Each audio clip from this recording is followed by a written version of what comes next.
जयपुर के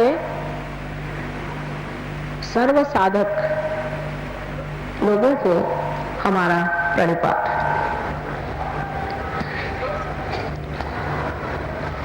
साधक वही होता है जो कुछ साध लेता है। जिसने कुछ साधा नहीं, सिर्फ मनोरंजन करता रहा, भजन गाता रहा, मंदिरों में घूमता रहा और उसी तरह से अपना सारा जीवन जिसने बिता दिया, उसने कुछ साधा नहीं। कुछ साधन ऐसा होना चाहिए जिससे आप परमात्मा से संबंधित हो जाए, जिससे योग घटित हो जाए। और ये साधन परमात्मा ने पहले ही आपके अंदर बहुत सुंदरता से सजाया हुआ है। इस साधन का सिर्फ उपयोग करना, इतना ही मात्र एक काम बच जाता है।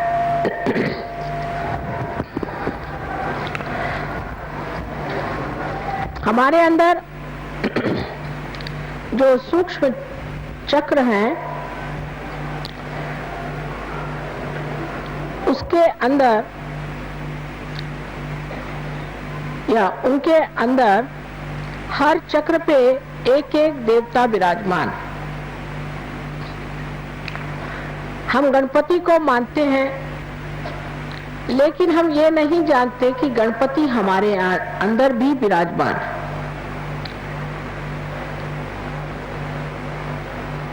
हम विष्णु को मानते हैं, लक्ष्मी विष्णु दोनों को ही मानते हैं, लेकिन ये नहीं जानते कि वे हमारे अंदर विराजमान है। अभी जगदम्बा का जो भजन कहा गया, वो जगदम्बा भी हमारे अंदर विराजमान है। कल आपसे मैंने नाभि चक्र के बारे में बताया था। उस नाभि चक्र के चारों ओर जब ब्रह्मा ने सृष्टि की तो भवसागर तैयार हो गया, और इस भवसागर में धर्म की स्थापना करने के लिए अनेक महापुरुषों ने आदि गुरु से लेकर के आज तक जन्म लिए हैं, जिनके 10 तत्व हैं। ये 10 तत्व हमारे मानव धर्म को बांधते हैं। ये मानव धर्म हमारे अंदर जैसे कार्बन के अंदर 10 वैलेंसी होती है, उसी प्रकार होते हैं। और ये सत्पुरुष, सदगुरु अनादि काल से हमारे अंदर इस धर्म को सुसज्जित करते हैं, जिसका पालन हमें करना चाहिए। लेकिन मनुष्य अपने अहंकार में या किसी गलत फहमी में पड़ करके धर्म को अधर्म बना देता है। इसीलिए आज हमको धर्म में बहुत विकृति नजर आती है, और हम लोग ये सोचने लग जाते हैं कि धर्म नाम की कोई चीज नहीं और परमात्मा नाम की कोई चीज नहीं है। धर्म हमारे ही अंदर स्थित है। उसका अनेक प्रकार के से हम लोगों ने इन अवतरणों में परिचय पाया। जैसे श्री रामचंद्र जी ने शबरी के झूठे बेर खाए थे। श्री रामचंद्र जी सूर्यवंश के पुरुषोत्तम थे। एक शबरी जो कि बूढ़ा हो गई, उसने अपने दांत से कुरेच करके जो बेर तैयार किए थे उसको इतने प्रेम से खाया। इसमें बड़ा भारी धर्म निहित है, और वो धर्म ये है कि प्रेम परमात्मा को सबसे ज्यादा प्रिय है। जिस मनुष्य के हृदय में प्रेम नहीं है, वो मनुष्य परमात्मा के दरवाजे पर आ नहीं सकता। और जिसके हृदय में प्रेम है, उसके लिए परमात्मा सब कुछ भूलकर उनके गले लिपट जाते हैं। जैसे सुदामा जी अपने साथ चूड़े ले गए थे, किस प्रेम से उसे उन्होंने खाया। हम लोग अनेक तरह के व्यवहार करते हैं खाने के मामले में, लेकिन ये नहीं सोचते कि जिस आदमी ने प्रेम से हमें कुछ खाने को दिया, वो चाहे कोई भी हो, वो प्रेम का पुजारी जो है यही परमात्मा स्वरूप है। तो धर्म का स्वरूप जो है वो है प्रेम। लेकिन आजकल धर्म में झगड़े, कोई कहेगा कि माँ का धर्म प्रेम है, तो ये झगड़े क्यों होते? सारे संसार में जितने भी ये सद्गुरु आए हैं, ये सब एक पेड़ पर आने वाले अलग अलग समय पर फूल हैं। वो एक ही जीवन के पेड़ पर आए थे और पनपे थे, लेकिन जब हम उन्हें तोड़कर ये हमारा और ये हमारा, उनके मरने के बाद जब जिंदा रहते तो उनको सताते हैं, और अगर सताते नहीं तो उनका जो सताना है उसे देखते हैं। सारे साधु संतों को हमने सताया, अगर सताया नहीं है तो कम से कम जिस वक्त तो इतने तकलीफ में थे, हमने किसी ने तब नहीं कहा कि भाई क्यों साधु संतों को सता रहे हो। किसी ने उनको एक गिलास पर पानी तक नहीं दिया। ये साधु संत इस दैवी पेड़ के फूल हैं। अब उनको तोड़ करके ये मेरा फूल है, ये तेरा फूल है, मेरा फूल तेरे से उत्तम है, से तो फूल मर गए। उस मरी हुई चीज को लेकर के आज हम झगड़ा कर रहे हैं। जो फूल एक बार परमात्मा के आंगन की शोभा थे, वो आज झगड़े का कारण हो गए।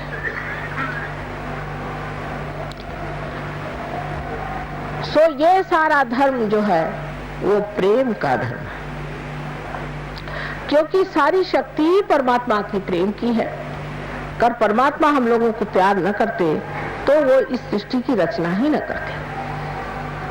लेकिन हम अपने को प्यार नहीं करते, हम अपने को झुठलाते हैं, अपने को कैद करते हैं, अपने ऊपर अपने ही विचारों को बांध करके कि ये मैं करूंगा, ये मेरा है, ये मेरा विचार है और यही सत्य है।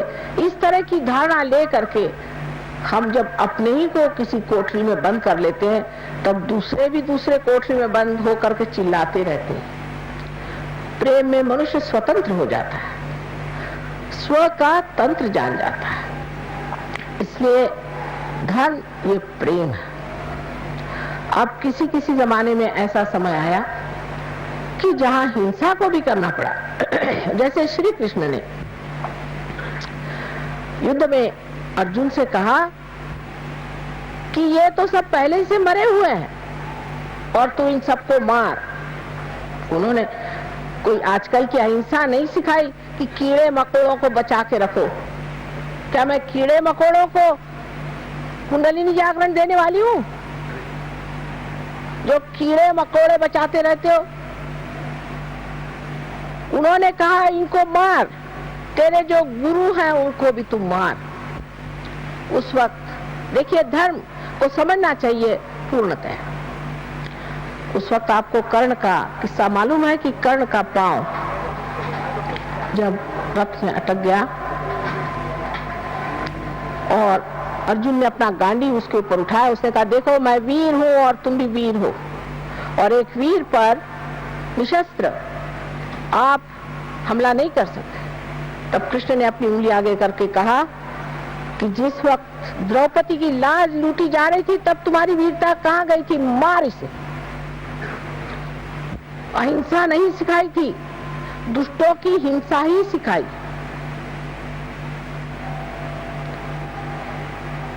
हम तो दुष्टों की तो अहिंसा करते हैं और भले लोगों की हिंसा करते हैं। हमारे यहाँ बहुत से ऐसे लोग हैं कि वो कहेंगे कि साहब हम तो कीड़े मकोड़े बचा के रखते हैं, लेकिन अगर किसी के घर पे कुर्की लाना है तो उसकी बीवी बच्चों को बाहर निकाल के खड़ा कर देंगे। उसका अगर अपमान करना है तो उसको कर देंगे, बेचारा अकेला कमाने वाला होगा, उसको जेल भेज देंगे एक छोटे से रुपयों के पीछे। ये धर्म नहीं, यह अधर्म है। धर्म की व्याख्या इन लोगों से हमें समझना चाहिए। हमारे सामने ये अवतरण आए जिन्होंने हमारे अंदर ये चक्र तो बनाए, लेकिन इन्होंने हमारे सामने आदर्श भी रखे जिनको हमें समझना चाहिए।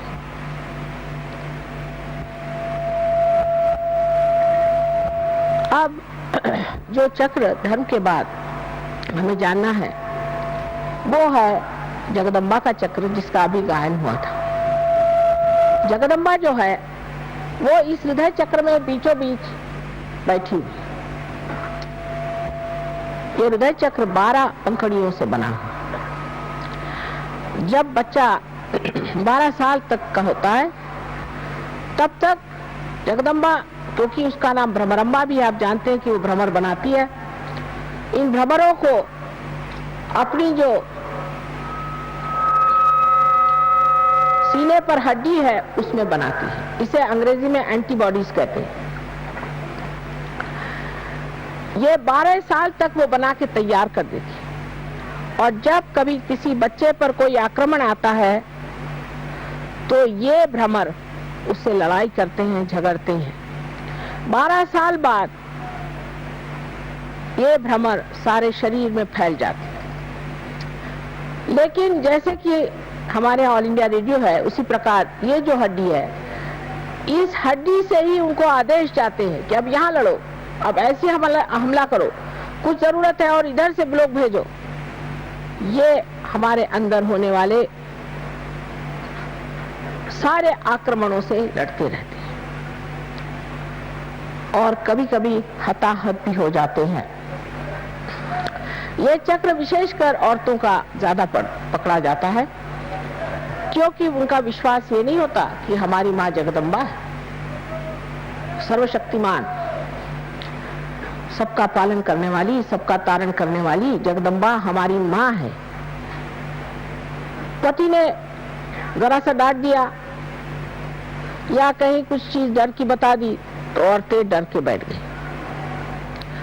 जिस देश में पद्मिनी जैसी वीरांगना हो गई, उन वीरांगनाओं का आपके सामने स्वयं आदर्श है, वो तो जीवित आदर्श है इतिहास में।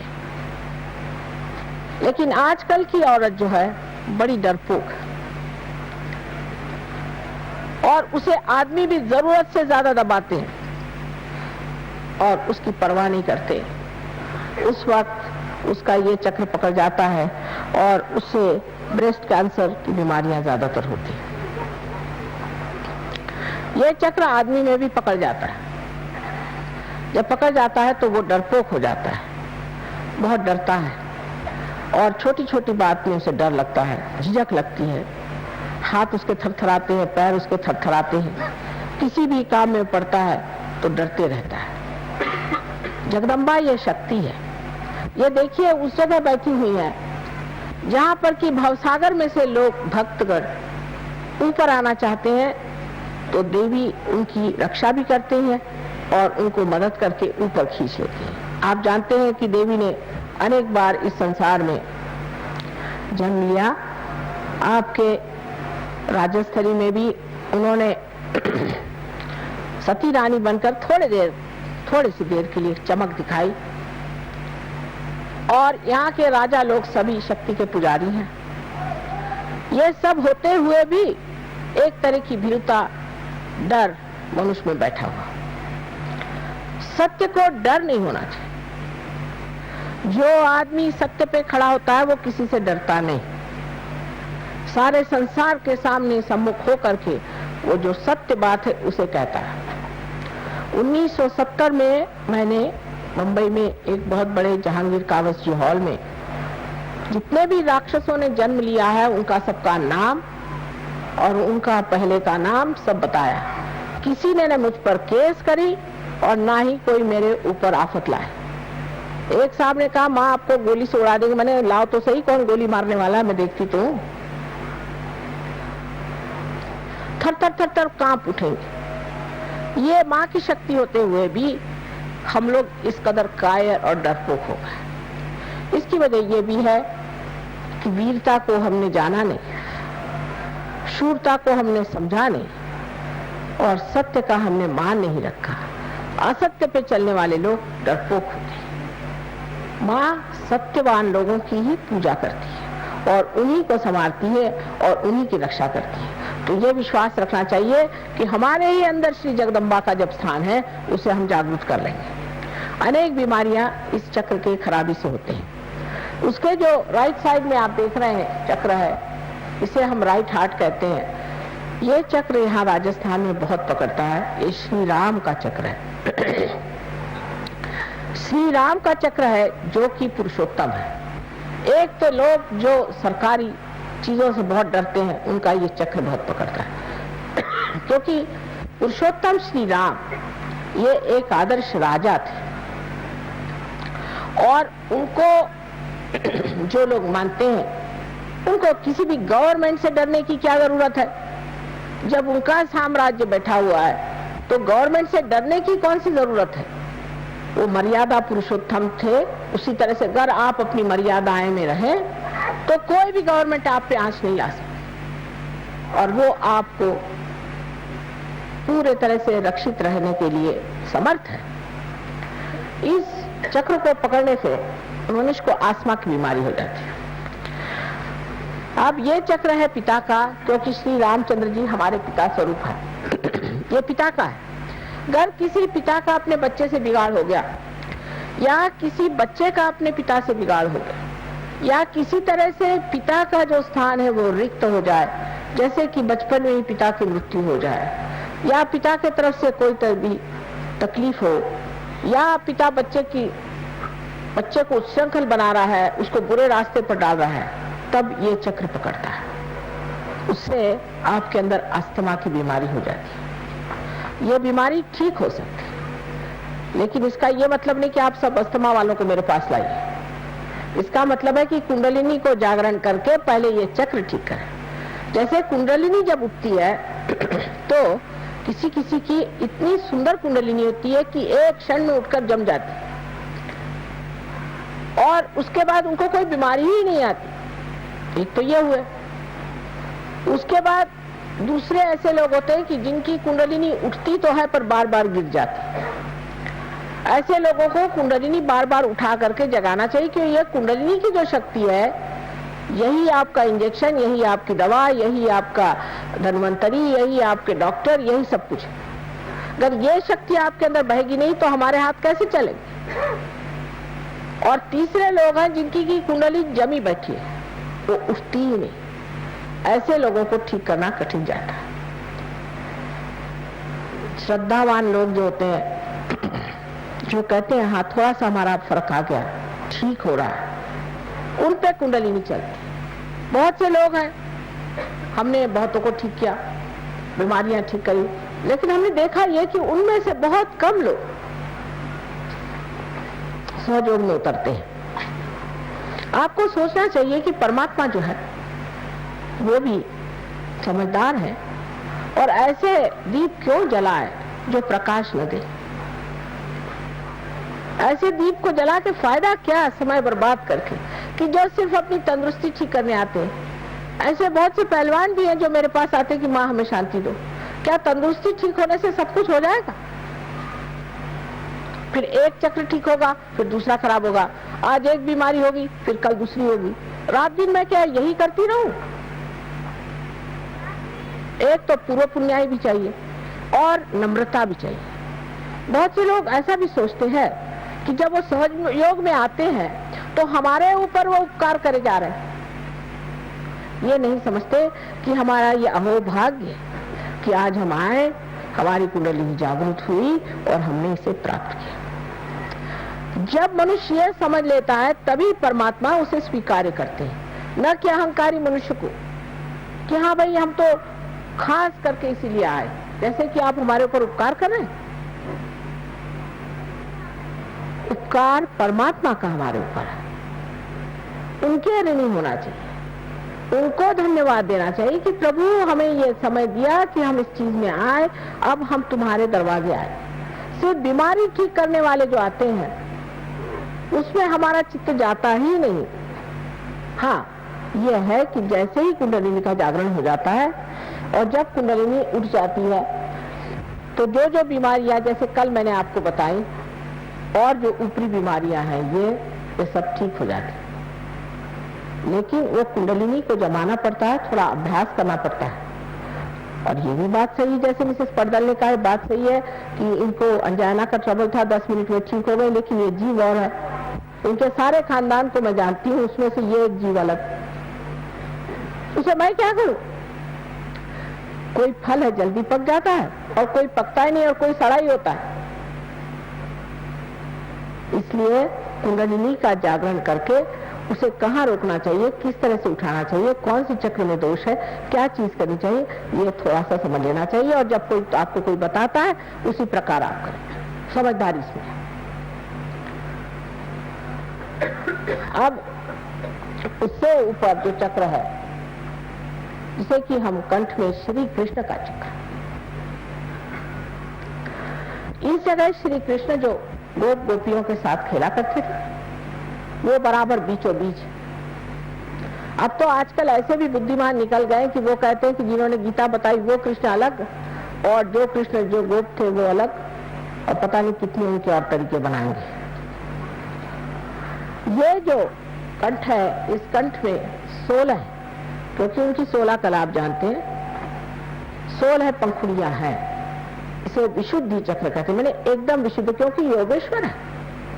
योगेश्वर को कुछ चिपकता नहीं है, तो आप उनकी कहानियां जानते हैं कि वो साक्षात योगेश्वर है, उनको कुछ चिपकता नहीं, बिल्कुल विशुद्ध आत्मा। और जब विशुद्ध पे आप आ जाते हैं तो सारी चीज नाटक जैसे दिखाई देती है और आप साक्षी होकर उसे देखते हैं। कोई चीज आपको चिपकती नहीं, आप साक्षी होकर के देखते हैं कि ये तो ड्रामा चल रहा है। क्योंकि आप जिस पानी में या भवसागर में फंसे हुए अपने लहरों से डर रहे थे, उससे उठकर के आप नाव में बैठ गए, आप लहरें देख रहे हैं।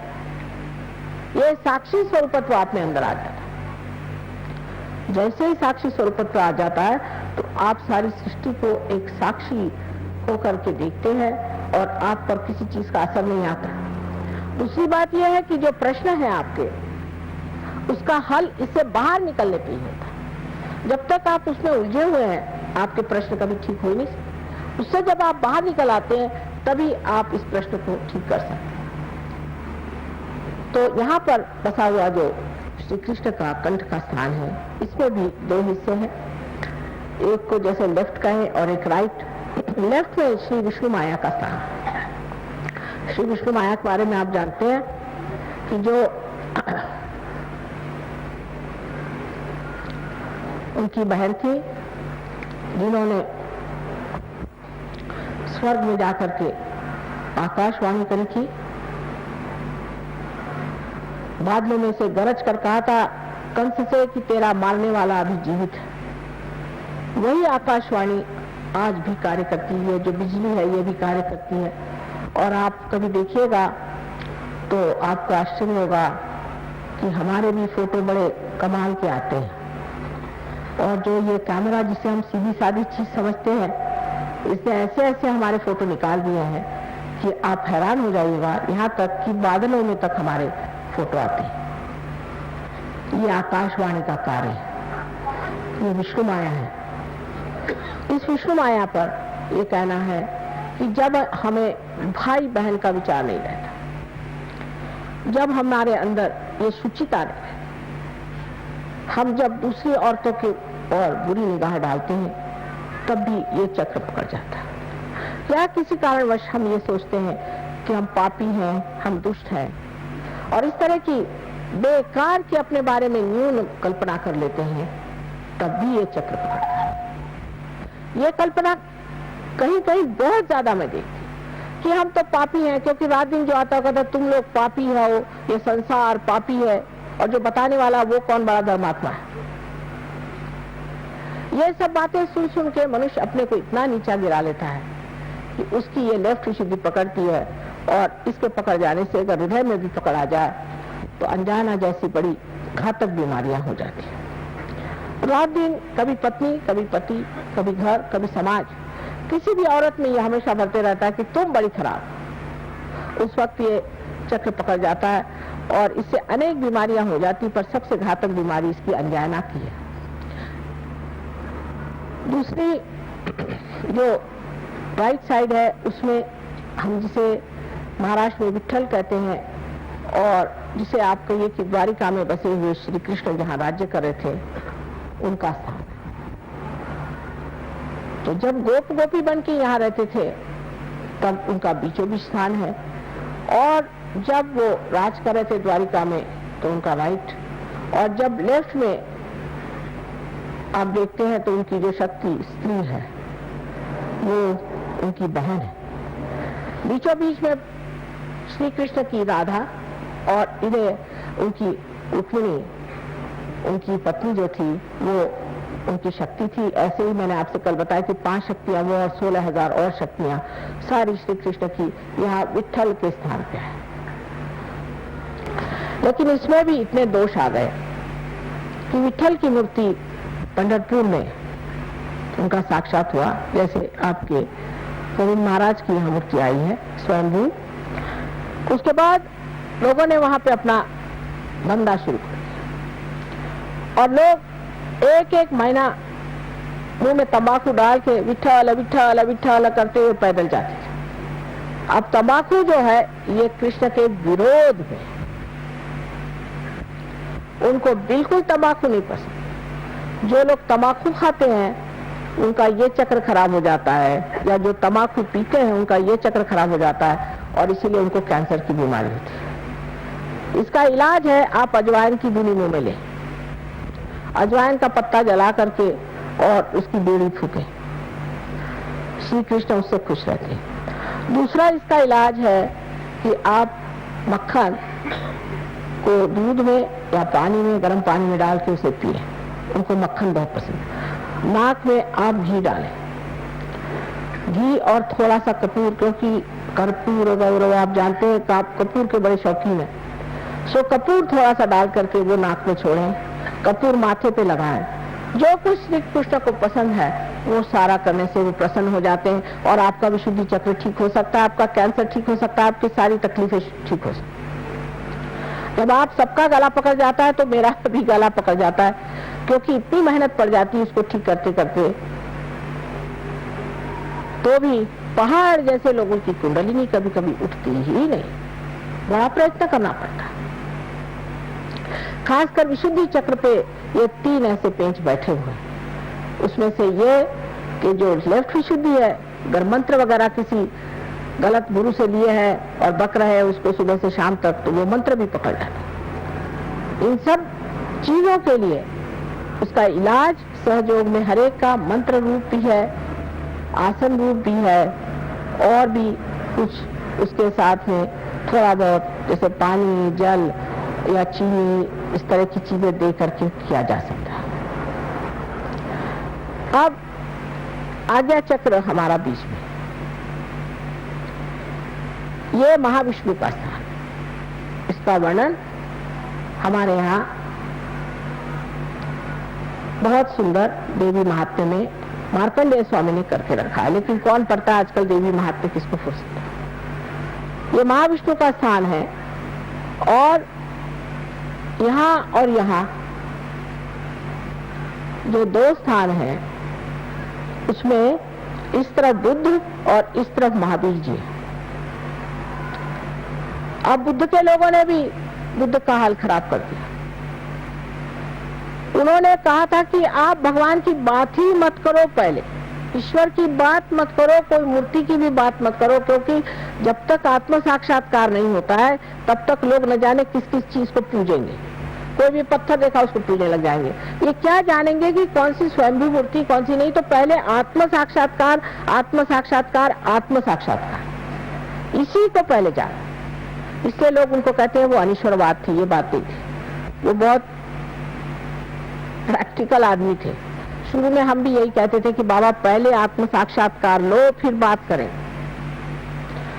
लेकिन जैसे कल आपने एक महाशय जी को देखा कि ध्यान करते हमें आत्म साक्षात्कार नहीं चाहिए, तो आप तशरीफ क्यों ले आए यहाँ? यहाँ तो सिर्फ आत्म साक्षात्कार का काम है और कोई। यही बुद्ध ने कहा था कि आप पहले आत्म साक्षात्कार कीजिए। पर जब उन्होंने कह दिया कि किसी चीज की पूजा मत करो, कुछ न करो, आत्म साक्षात्कार को प्राप्त हो, तो इन लोगों ने तरह तरह के उसके ढोंग निकाले और उस ढोंग पे चल पड़े। महावीर जी के लिए क्या कहने, वो तो साक्षात भैरवनाथ जी, बहुत बड़ी चीज। एक बार जंगल में ध्यान करते करते जब वो लौटे तो उनका आधा वस्त्र कुंज में फंस गया। अब बुरा मत मानिएगा, लेकिन जिस बात का मुझे बहुत ही बुरा लगता है, क्योंकि वो भी हमारे बेटे हैं, तो उनका जब वस्त्र आधा फट गया और वो आ रहे थे, कहते हैं कि कृष्ण ने ही उनकी परीक्षा ली कि भाई तू तो अवलिया है,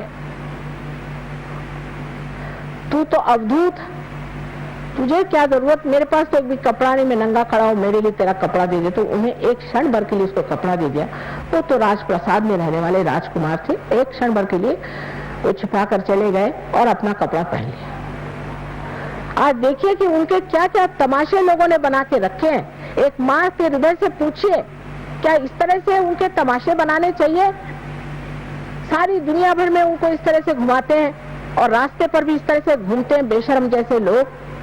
ये क्या, उन्होंने, महावीर जी ने ये कहा था, अरे महावीर जी हो जाओ फिर देखा जाएगा। इस तरह की अनेक चीजें लोगों ने की है, जिससे कि मेरा हृदय एकदम कभी कभी लगता है कि इन लोगों के पाप कभी धुलेंगे ही नहीं, जिन्होंने इतनी बड़ी बड़ी महान विभूतियों का इस तरह से अपमान खुले आम पत्थरों पे किया, सीमेंट पे किया, हर जगह कर रहे हैं। उनको कैसे परमात्मा माफ कर सकता है?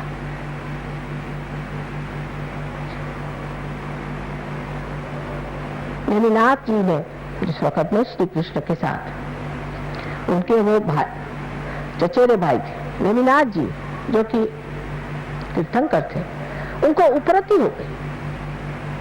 उनके शादी में बहुत सारे जानवर आए मारने के लिए और परिंदे आए, उनको देखकर उपरति हो गई। ऐसे सबको हो सकती उपरति। तो उन्होंने ये बात कह दी कि भाई मैं ये हिंसा नहीं करूंगा। लेकिन अब जो कीड़े मकोड़ों को भी बचाते बैठते हैं, ये कोई इन्होंने कहा था क्या? कहां से कहां आप लोग पहुंच जाते हैं। कम से कम जो सही बात है उसको सीखना चाहिए। मैंने बहुत सारे जैन मुनियों से बात करी कि भाई जो महावीर जी ने कहा ध्यान करो, वो क्यों नहीं करते? ये सब मंदिर मंदिर बनाते हो। तो कहने लगे कि माँ इसलिए कि ध्यान करने से शुद्र सिद्धि आ जाती है, इसलिए। मैंने कहा देखो भाई, शुद्र सिद्धि आती है तुम्हारे अंदर, ठीक बात है, लेकिन अब हम तुमको सहयोग से असली ध्यान लगाएंगे। आप पहले ध्यान करो।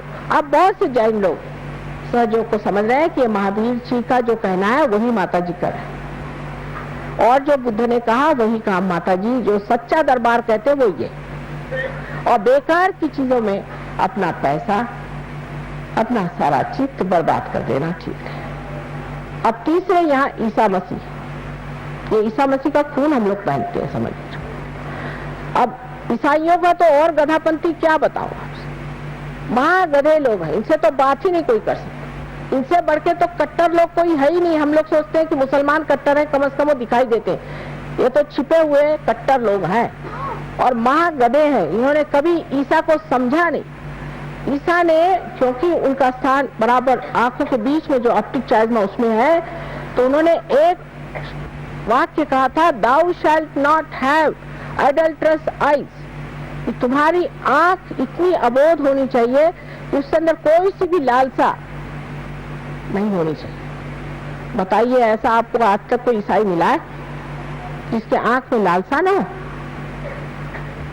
जिस बात को उन्होंने खास ठोस तरीके से कहा वही चीज उनमें नहीं है, वो तो सभी में एक ही हाल है। जबकि हमसे भी बताया गया कि हम सब में आत्मा स्थित है, तो हम लोगों ने जाति बना ली जन्म के अनुसार। जन्म के अनुसार जाति हो ही नहीं सकती, और व्यास जी लिख ही नहीं सकते। व्यास जी किसके लड़के थे? जिसको मालूम है सो जानते हैं क्या? मत्स्यगंधा के लड़के थे ना, एक मच्छियारी के लड़के थे, शादी भी नहीं हुई थी। वो व्यास जी क्या ऐसी बात लिखेंगे?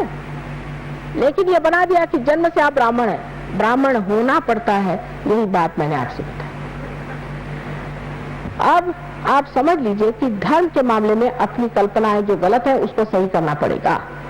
अगर वो नहीं सही करी, वो अगर हमारी कल्पना हमने नहीं करी और वो हम सीधे नहीं हुए, तो हम धर्म को प्राप्त नहीं हो सकते हैं। जैसे कृष्ण ने कहा कि मारो इसको, ऐसी चीज है। जो सच है उसको पाना है, उसको मानना है। इससे हमारे अंदर के जो दूषित धर्म है सब निकल जाएंगे और जो सच्चा धर्म वो खड़ा होकर के सारे विश्व में एक धर्म हो जाए, क्योंकि सब ने एक ही बात कही है। अब रही बात कि उसके 3 चक्रों के बारे में मैंने बताया आपसे, 3 जो यहाँ पर है कि बुद्ध, महावीर और ईसा मसीह, ये 3 आए और इनका जीवन तपस्या से रहा। अब वेद में भी 7 हमारी स्थिति बताई। भू माने पृथ्वी, पृथ्वी से बना हुआ श्री गणेश। भूर्व अंतरिक्ष बना हुआ ब्रह्मदेव, ब्रह्मदेव ने अंतरिक्ष बनाया। उसका वो सिर्फ जो तत्व है वो कहते हैं भूर्भुवः स्वहा। स्वाहा नाभि चक्र पे होता है, जहां हम सब चीज को खा जाते हैं, जहां अग्नि खा जाती है। ये लक्ष्मी नारायण जी का स्थान है। भूर्भुवः स्वहा मना, ये माँ का स्थान जगदम्बा का। जना, जना इसलिए कि श्री कृष्ण ने जन जागरण का विचार किया, जन में उतरे। और इतना ही नहीं, विराट, श्री कृष्ण स्वयं साक्षात विराट है। सारे जन के अंग प्रत्यंग उनके अंदर है, इसलिए वो जन। और तप, इन तीनों ने तप किए हैं। और अब संस्कार पे सत्य है जो आदि शक्ति आपको देती है। इस प्रकार जो उसमें तत्व लिखा गया है वही विशद रूप से भक्ति मार्ग में लोगों ने देवी देवताओं की तरफ से वर्णन किया। ये सब की सब सच्चा है, सिर्फ कहीं एक अंग है, कहीं दूसरा अंग है। और एक हाथ को कोई लेकर झगड़ा करेगा और दूसरे हाथ को लेकर कोई झगड़ा करेगा तो उसे क्या कहा जाए? इसे तो दोनों भी हाथ टूट ही जाते हैं और टूट ही गए। साकार निराकार का भी झगड़ा बिल्कुल बेकार। अब सिर्फ सत्य पे आप आइए, आप समझ जाएंगे कि निराकार में साकार कैसे है और साकार में निराकार कैसे है। ये समझने की बात है। लेकिन हम सत्य को वर्ण करेंगे और सत्य के सिवा मां हम किसी को नहीं जानेंगे, ये कहना चाहिए। आज चक्रों को किसी तरह से थोड़ा बहुत बताया है, संस्कार पे कहने पर बहुत कुछ कहना पड़ेगा, लेकिन इतने थोड़े टाइम में हम आज आपको थोड़ा सा आत्मा के बारे में बताएं। आत्मा हमारे अंदर जो है वो परमात्मा का प्रतिबिंब सब लोग कहते हैं, जिसे हम लोग सदाशिव कहते हैं। सदाशिव है, वो कभी भी अवतरण नहीं लेते। उनका जो प्रतिबिंब हमारे अंदर है वो आत्मा है। और उनकी जो शक्ति, इच्छा शक्ति है, जिसे हम आदि शक्ति कहते हैं, उनका प्रतिबिंब हमारे अंदर कुंडलिनी है। इस कुंडलिनी का और इस आत्मा का जब मेल घटित होता है तभी योग घटित होता है। ये एक घटना है, ये होना पड़ता है। ये कोई सिर्फ बात नहीं कि आपको सर्टिफिकेट दे दिया, हाँ आप पार हो गए, सर पे आप लगा घूमिए, साहब हम तो आत्म साक्षात्कारी हैं, हम फलाने हैं, हम ढिकाने, इसे नहीं। जब ये घटना घटित होती है तो आत्मा का प्रकाश आपके चित्त में आ जाता है।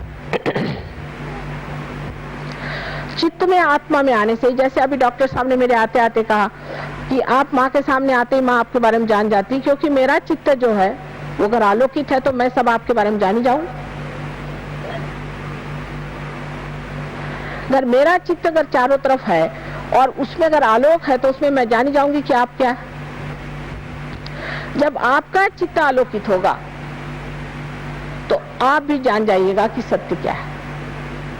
जैसे एक आदमी बहुत बढ़िया प्रवचन देते हैं, बहुत अच्छा भाषण देते हैं और काफी नाटक भी कर सकते हैं और लोग सब उनके ऊपर बिल्कुल क्या गुरु महाराज।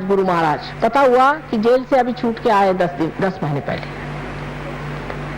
ऐसे रोज ही क्या आपको, आप जरा अंदर आ जाइए, क्योंकि वो क्या हो रहा है, डिस्टर्ब हो जाता है, अंदर आ जाइए।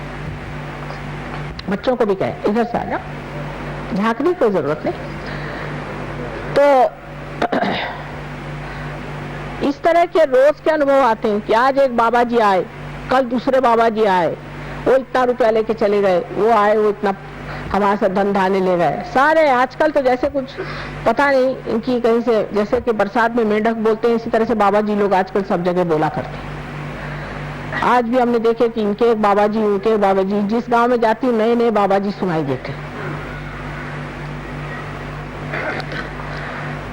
तो आत्मा से ही आप जान सकेंगे कि ये आदमी सच्चा है या झूठा है, क्योंकि ये संपूर्ण तत्व है, एब्सोल्यूट जिसको कहें। उसमें दो चीज नहीं, वो केवल है, उसमें दो चीज नहीं है। जैसे कोई आदमी है, उसको हमने देखा, ऊपर से हम कहे न कहे, लेकिन हम जान गए कि क्या है, जो जान गए सो ही सही है। आप कहेंगे कि साहब ये कैसे? क्योंकि जो जानने वाला है वो आत्मा है, और वो केवल ज्ञान जानता है, केवल ज्ञान, वो अज्ञान नहीं जानता। और केवल ज्ञान में वो बराबर बता देगा कि ये चीज ऐसी है, माने वो सत्य स्वरूप है, एकदम आपके सामने साक्षात हो जाएगा। शुरुआत में तो आपको जरूर है कि अपनी उंगलियां हाथ पे देखना पड़ेगा कि चक्र कहाँ पकड़ रहे हैं, कौन सा इनका चक्र पकड़ रहा है, इनको कौन सी तकलीफ है, ये वो देखना पड़ेगा। बाद में ये करते करते अभ्यास से आप इतने माहिर हो जाएंगे कि देखते से आप बता देंगे। अब बहुत से लोग आते हैं, भाई तुम्हारा कोई गुरु नहीं? मेरा कोई गुरु नहीं। अरे भाई दिखाई दे रहा है तुम्हारे पेट में कुम्हला रहा है, लेकिन बोले नहीं मेरा कोई गुरु नहीं। अरे है, बता दो नाम तो जल्दी ठीक हो जाएगा। वो बताएंगे नहीं गुरु का नाम। अरे मेरा भी समय बर्बाद करो, अपना भी बर्बाद करो, इतना बड़ा हमें काम करने का सारे विश्व का, छोटी छोटी चीज में लोग अटक जाते, क्यों नहीं उससे छुटकारा पाते? इस तरह से जब आप अपने सत्य को जानते हैं तो आश्चर्य होता है आपके अंदर। आप देखते हैं कि मेरे अंदर भी ये कैसा दोष आ गया, ये कहां से आ गया। जैसे आज एक लड़की से हम बात कर रहे थे कि भाई तुम्हारे लिवर की शिकायत है और तुम इतनी छोटी लड़की, बहुत जो आदमी सोचता है उसको लिवर की शिकायत हो जाती। क्या तुम तला हुआ खाना बहुत खाती? नहीं, मुझे अच्छा ही नहीं लगता। तो मैं पैदा हुई तभी से मुझे। क्या तुम्हारी माँ शराब पीती थी? नहीं, शराब नहीं। बाप मेरे शराब पीते थे। तो मैंने देखा ये है कि शराबी बाप का बच्चा जो होता है उसका लिवर बचपन से ही खराब होता है। तो आप पहले ही वरदान बच्चे को दे देते, उसका लिवर पहले ही बचपन से ही खराब होता है, पैदा होता है तभी से उसको जॉन्डिस हो जाएगा। अगर बाप शराबी है तो, अगर बाप का लिवर खराब है तो, माँ का लिवर खराब है तो बच्चे का भी लिवर खराब हो जाएगा।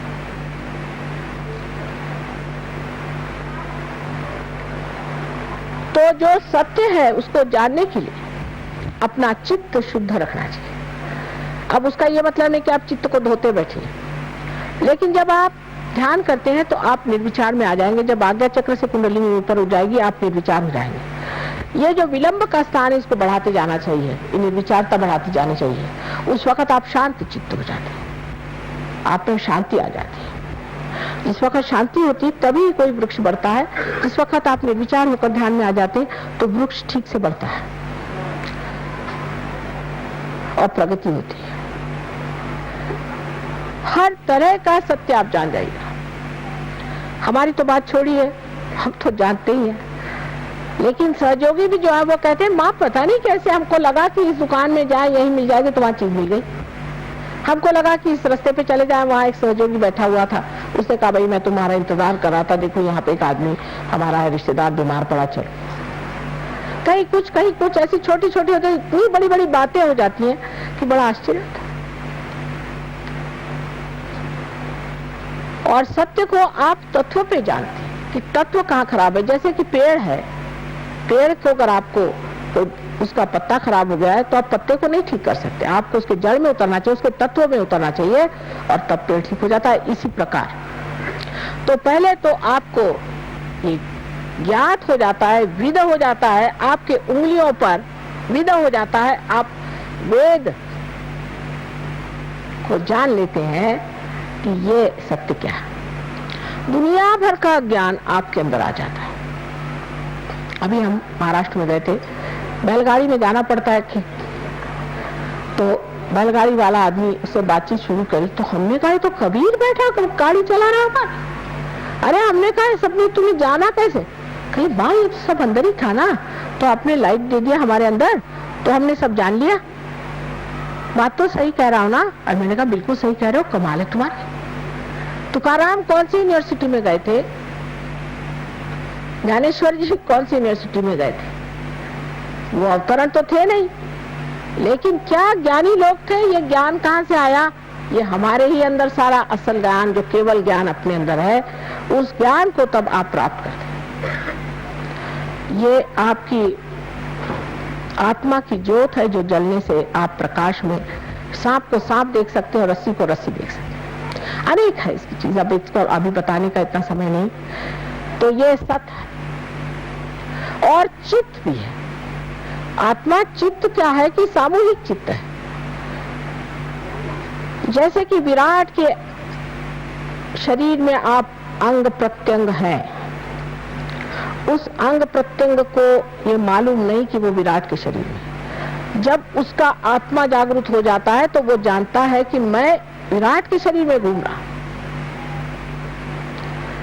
उसकी सामूहिक चेतना जागृत हो जाती है, उसका चित्त सामूहिक होता है। जिसके अंदर आत्मा की ज्योत आ जाती है उसका चित्त सामूहिक होता है। माने आपका क्या प्रश्न है वो तो बताता ही, क्योंकि आपको आत्मदर्शन होते हैं, लेकिन दूसरों के प्रश्न भी बताता है।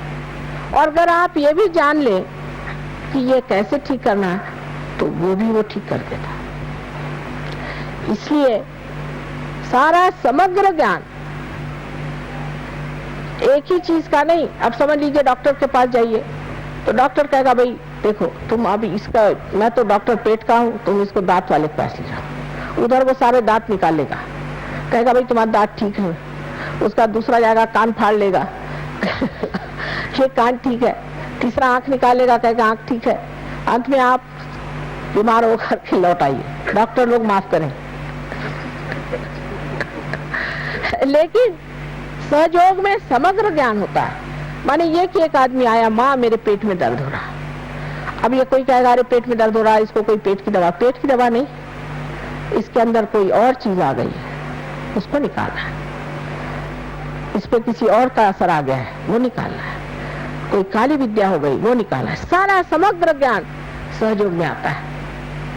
ये नहीं इसके लिए साइकोलॉजिस्ट के पास जाओ, उसके लिए उसके पास जाओ। ये तो बच्चे हैं, अभी तो इन्होंने कुछ जाना ही नहीं। जो केवल ज्ञान है वो आपके अंदर है और छोटे छोटे बच्चों को तक मालूम रहता है। छोटे छोटे बच्चे भी इस केवल ज्ञान को जानते हैं। हमारी एक नातिन है, बहुत छोटी सी थी, उनके पिता माता गए थे लद्दाख में, तो वहाँ एक लामा जी भी ढामा जी होते हैं सारे, तो लामा जी बैठे हुए थे। सारे ऐसे ही हैं, एक से एक बढ़ के, किस किस का नाम ले। तो लड़की छोटी सी थी, उसने देखा उनकी ओर तो सब पैर छू रहे थे। इन्होंने सोचा हमने छुएंगे तो अच्छा नहीं दिखा, इन जाके पैर छुए तो उनको गुस्सा चढ़ गया। लड़की जाके उनके सामने खड़ी, वो 5 साल की जैसे खड़े होकर कहती कि ये सर मुड़ाने से और ये चोगा पहन लेने से आप पार नहीं हो जाते हैं, आप क्यों सबसे अपने पैर छुआ रहे? ये कहने हमारे तो काटो तो खून रही, एकदम उनके सामने कह दी। उतरिए ऊपर से नीचे। 5 साल की लड़की ने कहा ना। एक पखंडानंद जी कोई थे और महर्षि उनका था क्या नाम, जो दक्षिण के हैं बहुत बड़े, वो बहुत बड़े पहुंचे गुरु थे। उनका 100वां साल था तो हमें उन्होंने विशेष रूप से अतिथि बुलाया था। वहां पहुंचे, पखंडानंद जी बैठे थे। पखंडानंद जी बड़ा सा एक चोगा पहन के बैठे थे। दूसरी हमारी नातिन थी, सामने बैठी थी। वहां से कहती नानी जिसने मैक्सी पहना इसको भगाओ, तो इससे बड़ी गर्मी आ रही है, हम लोग सब जल रहे हैं। और बहुत से सहयोगी थे, वो भी हंसने लगे। इतने प्रकांड पंडित छोटे छोटे बच्चे तक निकल आते हैं। उसका कारण यह है कि उनका चित्त आत्मा के प्रकाश से आलोकित है। और सबसे बड़ी देन परमात्मा की ये है, आपकी शरीर व्यवस्था ठीक हो जाती है, मानसिक व्यवस्था ठीक हो जाती है, सारा क्षेम जिसमें कि आपकी आर्थिक अवस्था भी ठीक हो जाती है, सब चीज अवस्थाएं ठीक होने के बाद जो सबसे परम चीज है वो है आनंद। केवल आनंद का आप निरानंद आप भोगते हैं। आनंद में सुख और दुख नहीं होता, आनंद एक केवल होता है। उसका अनुभव आपको आत्मज्ञान के बगैर आ नहीं सकता। लेकिन जो सादे भोले भाले लोग होते हैं वो फट से इसको पकड़ लेते हैं, और जो बुद्धिमान होते हैं पहले ये उंगली क्या वो उंगली क्या, माँ इधर से कैसे चलाना वैसे। और जो सीधे साधे लोग होते हैं, माँ हम तो आनंद के सागर में तैर रहे हैं, और सारा ज्ञान अपने आप ही जान जाते हैं। इस प्रकार आत्मा का जो सच्चिदानंद स्वरूप है वो प्रकट होता है हमारे चरित्र में। सारे आमूलाग्र हमारे अंदर जो परिवर्तन आता है उसको देख कर लोग आश्चर्यचकित होते हैं कि ये आदमी, अरे बाप रे, ये कहां से कहां पहुंच गया, ये पत्थर से हीरा कैसे बन गया। आज समय आ गया है, ये खासकर बाहर के दिन आए जबकि अनेक अनेक फूल फलीभूत होने वाले हैं, इसलिए कार्य हो रहा है। समय की बात है, आज समय की ये बात है, और इस समय पे आप लोग भी फलीभूत हो जाए और अपना जो कुछ सुकृत है, अपना जो कुछ पुण्य है उसको आज पालें। जो कुछ आपकी धारणाएं हैं, जो कुछ भी आपने सोच रखा है, वो परमात्मा नहीं, जो है सो है, उसको आप बदल नहीं सकते। आपको बदलना होगा और समझना पड़ेगा परमात्मा को। अपनी धारणाओं को छोड़ दीजिए और देखिए प्रत्यक्ष में, जैसे एक साइंटिस्ट देखता है खुली आंख से कि क्या चीज है, इसे देखा जाए, इस प्रकार आप भी इसे खुली आंख से देखिए। परमात्मा आप सबको आशीर्वादित करेगा।